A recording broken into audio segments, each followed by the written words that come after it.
알걸요. 하다 보면 늘걸요. 재테크 비법을 매일 오전 11시 편하고 친근한 경제 파트너 박연미의 목돈 연구소. 여러분, 사실 고백할 게 있는데 상반기에 증시나 경제방송에 매직 키워드가 있었어요. 하나는 영원 불멸, 선반영이란 단어가 있고, 다른 한 가지는 중국의 리오프닝입니다. 중국이 이제 문만 열었다 하면은 주가도 날아가고 다 좋아질 거야 라고 생각했는데 이게 만만치가 않네요. 중국에서 유커, 단체 관광객이 몰려온다라고 하니까 면세점 화장품주 올라가다가 다시 조정을 받는 것 같기도 하고, 앞으로 기대감은 여전히 남아있고, 앞으로 어떻게 될까요? 화장품과 의류 부문에 대한 주가 전망, 신한투자증권의 박현진 연구위원과 함께 해보겠습니다. 안녕하세요. 안녕하세요. 유커들이 이제 유커 일진이 크루즈 타고 한국에 도착을 했잖아요. 그래서 다들 밥솥이 막 200개씩 팔린다. 긴장감과 설레임과 이런 것들이 교차하는데, 일단 대표적으로 수혜를 볼 것으로 예상하는 게 화장품이에요. 최근 주가가 어떻습니까?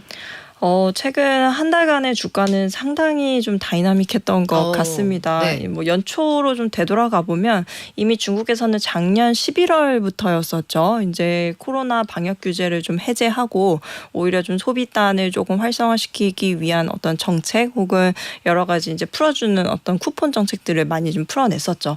근데 이제 문제는 중국 내 소비가 오히려 올라오기보다는 오히려 올해 한 2월, 3월까지는 확진자 수가 등하게 되면서 오히려 소비나 이제 좀 여러 가지 수출의 상황들은 좀 오히려 좀 얼어붙었던 것 같고, 3월, 4월부터는 조금씩 중국 내에서 로컬 소매 경기가 조금씩 회복되는 것처럼 보이는 경향이 좀 있어 왔어요. 네.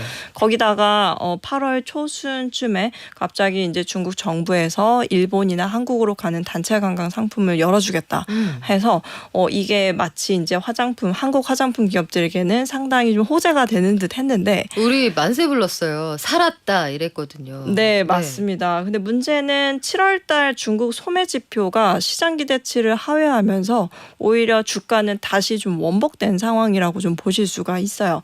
근데 지금 사실은 보면은 시트립이나 중국에서 유명한 여행 사이트들을 좀 찾아보면은 오랜만에 그래도 한국 여행 상품 혹은 아시아 여행 상품들이 계속 꾸준히 올라오고 있는 상황이거든요. 그래서 실제 증시에서는 한 10월부터는 중국의 단체 관광객들이 조금씩 더 들어오게 되지 않을까라고 좀 기대하고 있는 부분들이 크고, 아무래도 단체 관광객이 들어오게 되면은 한국에서 여러 가지 채널들에서 소비를 하기 시작하겠죠. 그게 아마 대표적으로 면세 채널, 네. 아니면 이제 국내 여러 가지 이제 전통 채널이라고 불려지는 백화점 혹은 H&B 채널 같은 것들에 이어서 수혜가 이어질 거라고 보고 있는 거죠. 그 부분들이 아마 주가에 최근에 조금씩 반영이 되고 있지 않나라고 보고 있습니다. 그래요. 좀 기대를 아직 저는 놓고 싶지 않은데, 아직 유커가 다 온 게 아니란 말이에요. 예약은 많이 돼 있어요. 근데 중국에서 화장품 회사들 매출이 전 같지 않다. 그러니까 예전에는 설화수 같은 이런 브랜드들은 중국 현지에서 굉장히 고급 상품으로 인식이 됐는데, 최근 들어서 로컬에서 소비가 많이 안 된다, 이런 얘기들도 있더라고요. 한국 브랜드에 대한 선호도는 어떻습니까? 사실 한 3, 4년 전에 비하면은 상당히 좀 열악해져 보이는 부분들이 있는 건 사실입니다. 특히 기억해 보시면 2016년도에 사드 배치하고 나서 2017, 18년도에 중국에서는 한알령이 굉장히 불거졌던 시기가 있습니다. 당시에 한국 연예인들도 배척당하고 거의 한국 화장품들도 제대로 사업을 못하던 시기가 좀 있었었죠. 사실 그때부터 마케팅 여력이 좀 떨어지는 상황이 좀 이어진 데다가 아무래도 이제 2019년도 되면 조금 나아지겠거니 했는데, 아무래도 그때 좀 따이공들한테 또 발목을 잡히는 경향이 있었던 것 같아요. 사실 한국 화장품 기업들은 면세 매출 비중이 상당히 큰데, 사실 면세 안에서도 상당 부분은 이 따이공들, 보따리상들이라고 일컬어지는 사람들에게 매출을 하는 게 상당히 좀 많습니다.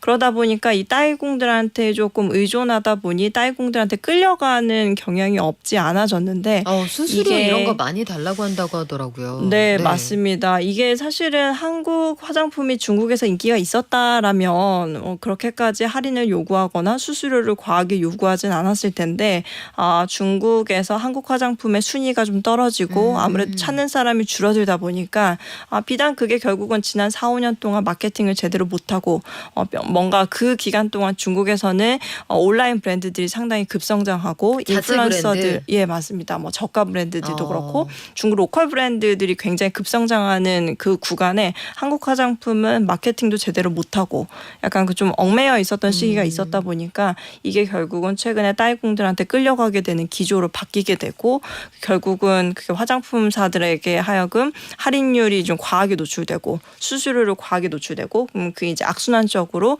면세 채널 마진율이 떨어지고 이렇게 이어지게 되는 거죠. 그래서 사실 거의 화장품 기업들이 쉰 거는 2016년 사드 배치 이후 쭉 내리 거의 한 6, 7년 이상을 너무 오래 쉬었다라고 쉬는 거 볼 수 아니에요? 있습니다. 방학이 너무 긴데 그러면 우리 구체적으로 한번 볼게요. 일단 대형사들 아모레퍼시픽이나 LG 생활건강 같은 경우에는 지금 아모레 52주 최고가가 15만 6천 원 정도 됐었는데 지금 한 13만 원 선에서 움직이고 LG 생활건강은 52주 최고가가 77만 원 위였잖아요. 근데 최근 주가가 한 47만 원 선. 이게 회복이 안 될까요? 전고점에서 너무 먼 것 같은데. 전고점 대비해서 비교하지 마시고 저점 대비 비교해 보시는 게 지금은 난 상황이지 낮춰야 싶어요. 돼요? 예, 맞습니다. 사실 중국에서 중국에는 가장 유명한 티몰이라는 채널이 있죠. 근데 티몰에서 저희가 맨날 순위를 이렇게 좀 따져서 보거든요. 근데 한 3년 전만 해도 아모레퍼시픽의 설화수라는 브랜드 네. 혹은 LG 생활건강의 후라는 어떻게 보면 한국을 대표하는 이제 고가 브랜드로 좀 나뉘는데 이 브랜드들이 약간의 그 탑 10 안에서 밀리기 시작하면서 순위권에 안 보이는 현상들이 좀 있어 왔었고요. 그러면서 점차 사실 아모레퍼시픽과 LG생활건강이 중국 내 매출 비중 혹은 매출 성장률이 좀 저하되는 분위기가 좀 있어 왔습니다. 근데 사실 아모레퍼시픽과 LG생활건강이 이런 현상에 대해서 뼈저리게 느끼고 있거든요. 그래서 자구적으로 변화하고자 하는 노력들을 하고 있고 실제 그 부분들을 구조조정 혹은 리뉴얼, 브랜드 리뉴얼을 통해서 바꿔나가고 있습니다. 예를 들면 아모레퍼시픽의 설화수 같은 경우는 작년 11월, 10월, 11월쯤에 글로벌 앰베서더를 교체하면서 광고를 대대적으로 바꿨거든요. 그러면서 패키징을 모두 다 교체하고 설화수가 조금 더 낮은 연령층을 타겟하고자 네. 마케팅의 전략 자체를 상당히 좀 바꾸고자 노력을 하고 있습니다. 그게 실제 최근 2분기, 3분기부터 성과로 조금씩 나오고 있는 상황이고요. 그게 아니더라도 요새 한국에서는 이니스프리나 이런 좀 왜 예전에 지하철 가보시면 로드샵에서 많았던 예, 브랜드들. 맞아요. 저가 네. 브랜드들이 굉장히 많았었는데 요새는 잘 안 보이죠. 네. 이런 브랜드들이 요새는 아시아, 중국을 제외한 아시아, 동남아시아 혹은 일본 그리고 최근에 북미에서 상당히 좀 성장세가 강합니다. 그래서 사실 아모레퍼시픽이 예전에 설화수만 빗대기보다는 요새 이니스프리나 라네즈 이런 좀 저가 브랜드들에서까지도 약간의 좀 브랜드 리뉴얼에 대한 성과가 조금씩 나오고 있는 중인지라 비단 그냥 중국만 기대하기보다는 오히려 아모레퍼시픽은 비중국 쪽으로 오히려 성장의 기회를 엿보고 있는 상황이라고 좀 보실 수가 있을 것 같아요. 그렇군요. 그래서 그 설화수 브랜드를 대표하는 모델이 블랙핑크 로제로 바뀌었잖아요. 그런 것들이 이 노력의 일환이다. 대형사 주식이 살아나려면 그러면 이제는 중국뿐만 아니라 다른 시장 공략해야 된다는 말씀인데 최근에 국내에서도 그렇고 해외에서도 중저가 브랜드에 대한 관심이 굉장히 높습니다. 대표적으로 보면 마녀공장 같은 경우에는 IPO 할 때도 관심이 많았고 지금도 상반기 매출이 괜찮더라고요. 이런 회사들은 앞으로 더 달려갈 수 있을까요? 최근에 중저가 화장품사들의 특징들을 살펴보면 대체로 상반기 실적이 상당히 좋았었는데 상반기 실적이 좋았던 이유가 내수 실적이 되게 좋았었고요. 국내 판매가 많았다. 맞습니다. 국내 판매도 좋았지만 또 하나 해외 판매도 좋았는데 해외 중에서도 일본향 실적이 상당히 좋았었던 일본이요. 특징을 좀 보여요. 그래서 요새 약간 유행처럼 저가 브랜드사들 혹은 약간 좀 어떻게 보면 인디 브랜드들이 일본 시장에 진출하는 한다는 거에 대해서 상당히 좀 자신감이 높아지고 혹은 그게 하나의 유행이 되는 것처럼 가는 경향도 없지 않거든요. 약간 이 한국의 내수는 그렇게 보시면 될 것 같아요. 한국에서는 2월부터 마스크를 벗기 시작했죠. 네. 그러면서 색조 관련된 수요가 상승을 할 수밖에 없음을 조금 예상해 볼 수 있었고 그게 실제 실적으로 연결된 거라 보시면 되고요. 일본도 마찬가지 상황이었을 거라고 보고 있습니다. 특히 일본에서는 최근에 뭐 동남아시아뿐만 아니라 여러 국가에서 이제 한국 K 콘텐츠에 대한 여러 인기 혹은 인지도가 높아지는 상황이고 이게 이제 저가 화장품으로까지 연결되는 추세라고 좀 보고 있어요. 그래서 요새 저가 화장품들 가운데 일본에서 상당히 순위가 높게 나오는 브랜드사들이 상당히 많아졌습니다. 네. 말씀하셨던 마녀공장도 마찬가지고 그밖에 뭐 클리오나 아니면 VT 같은 여러 브랜드사들. 근데 이들 회사가 대부분이 또 상장사거든요. 다행히도. 네네. 그래서 이들 기업들을 아무래도 증시에서 좀 만나볼 수 있는 기회가 최근에 많아진 게 긍정적인 상황이죠. 근데 궁금한 게요. 그 아이패밀리 SC 같은 회사들 이게 로맨이라는 색조 브랜드를 가지고 있는 이런 회사들이잖아요. 이런 회사들은 최근 들어서 2분기 매출 보니까 일본에서 굉장히 장사 잘했던데 제 기억을 더듬어 보면 일본은 화장품의 나라거든요. 정말 많은 브랜드가 있고 우리 왜 예전에 일본 여행 가면 이런 것도 있네 하면서 뭐 마스카라 사오고 이랬던 기억이 있는데 우리나라 화장품들이 일본에서 경쟁력이 있는 이유는 뭐예요? 정확하게 보셨는데요. 사실 일본은 우리가 생각하는 것 이상으로 화장품 시장이 상당히 성숙화되어 있는 나라입니다. 근데 이제 일본에서도 굉장히 로컬 브랜드들에 대한 수요는 굉장했지만 꾸준했지만 네. 사실 일본 뷰티 시장 자체가 조금 어떻게 보면 피크 아웃을 성숙기 구간에 계속 좀 진입하는 정체도 시장인지라 있었다. 네, 거기서 뭔가 원하는 것들은 뉴페이스였던 것 같아요. 특히 한국 브랜드들이 이제 가성비는 굉장히 좋은데 또 가성비가 되게 좋은 데에 비해서 굉장히 트렌디함을 같이 안고 가는 어떤 형태로 가다 보니까 특히나 과거에 좀 일본 화장품 시장에서 찾을 수 없었던 한국 화장품만의 개성이 일본 사람들로 하여금 조금 더 좀 부각되는 요소가 좀 있었던 것 같긴 합니다. 그래서 사실 일본 내에서 한국 화장품이 어떻게 보면 좀 뉴페이스로서 새롭게 조금 뭔가 인지도를 더해가는 부분들이 긍정적이었던 것 같고요. 그게 이제 사실 장기간 지속된다라기보다는 사실 저희 10년 전에 일본 가면은 뭐 돈키호테나 여러 이제 쓸어 화장품 담아왔죠, 채널 같은 데 막. 가가지고 네. 쓸어 담아왔잖아요. 그렇죠. 근데 요새는 그렇게 하시는 분들 많지 거의 않으시죠. 없어요. 네. 네. 그것도 어느 정도 하나의 일시적인 트렌드라고 보셨던 거잖아요. 결국은 지금에 와서 보니. 그러니까 사실 일본에서 한국 화장품이 인기가 있는 트렌드 역시 하나의 지금 일시적인 트렌드일 가능성이 좀 높다라고 좀 보고 있고요. 다만 이 일시적인 트렌드가 아무래도 올해 집중돼서 시작되는 거다 보니 이게 앞으로는 그래도 한 중장기적으로 못해도 한 내년, 내후년까지는 지속되지 않을까라고 보고 있는 견해가 좀 있습니다. 특히 최근 중저가 브랜드사들이 일본에 나가면 이제 네. 주로 나가는 채널들이 있을 거잖아요. 유통 네. 채널들이.